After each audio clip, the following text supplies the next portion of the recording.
Welcome back, everyone, to the program. Now, let's bring you some of our stories in brief. We begin with Anambra State, where members of the All Progressives Congress, drawn from the 326 wards in 21 local government areas of the state, have held a victory celebration get-together in Awka, the state capital, over the re-election of President Muhammadu Buhari. Now, the program, which is organized by the youth wing of the party on the platform of Good Governance Ambassadors of Nigeria, GOGON, draws attention to the fact that the re-election of the president is a giant step towards consolidating on the achievements recorded in his first term.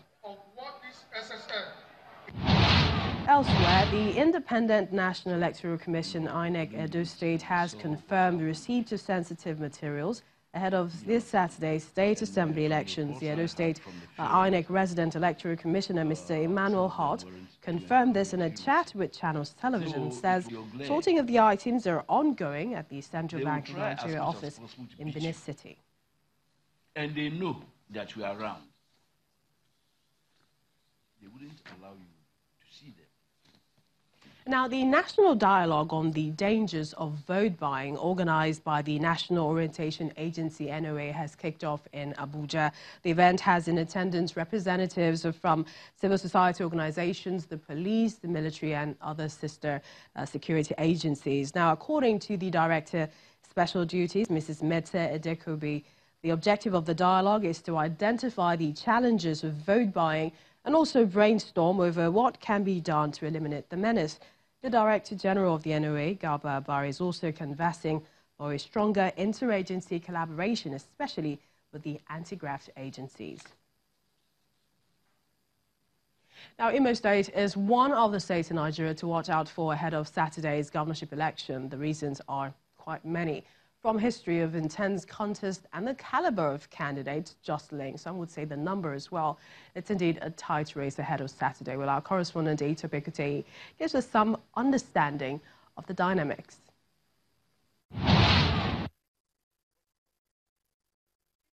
The much talked about governorship election in Imo State is just a few days away. And according to INEC, 71 political parties and their governorship candidates will be slugging it out to determine who takes over from the incumbent governor of Imo State, Rochas Okorocha. According to INEC, these political parties will be seeking votes from about 2.3 million registered voters across the 4,752 polling units we have in Imo State. The atmosphere is charged, and I can tell you the political temperature in Imo State is high as politicians are crisscrossing the length and breadth of Imo State to do their last-minute campaigns. And as usual, propaganda, allegation and counter-allegation is the order of the day. In 2011 and 2015, due to some obvious reasons, INEC declared the elections inconclusive, which led to a supplementary election to determine the winner of both elections. But topmost for Imo electorate is for INEC to conduct a free, fair and credible election in a peaceful atmosphere.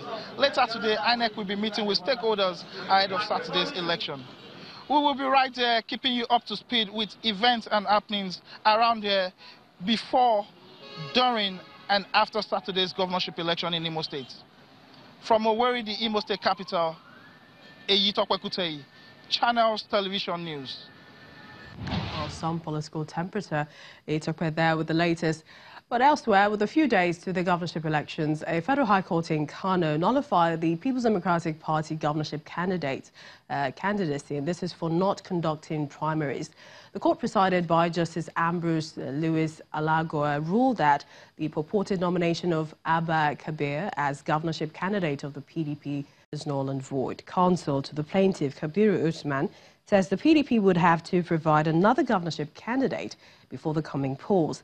But the PDP counsel, Bashir Yusuf, says the verdict does not affect Abba Kabir as a candidate, but the party, PDP.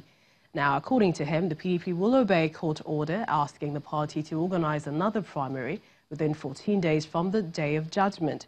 A PDP gubernatorial aspirant, Ali Amin Little, had approached the court challenging the process that led to the emergence of Abba Kabir Yusuf as the PDP gubernatorial candidate in Kano. While still staying with Saturday's elections, the Taraba State Governor Darius Ishaku has received a boost as he continues to campaign around the state. Now, the latest is the endorsement by the All Progressives Grand Alliance of the governor as their sole governorship candidate in the state. This is coming just a few days after the endorsement by the Coalition of United Political Parties, Taraba State Chapter. This decision was arrived at after carefully observed that His Excellency Architect Darius Ishaku has, for almost 4 years now, been steering the affairs of Taraba State creditably well,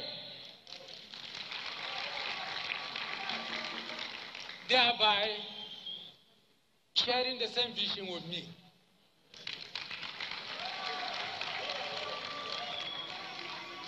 In compliance to this decision, therefore, I, ADAMU,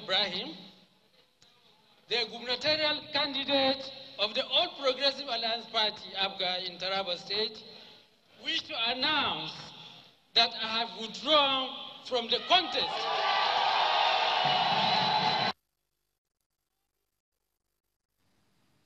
So will we be seeing a few more endorsements ahead of Saturday? Perhaps we will, perhaps not. Well, that's how we wrap it up on Lunchtime Politics. At this time, we'd like to thank you for watching. I'm Millicent Walker.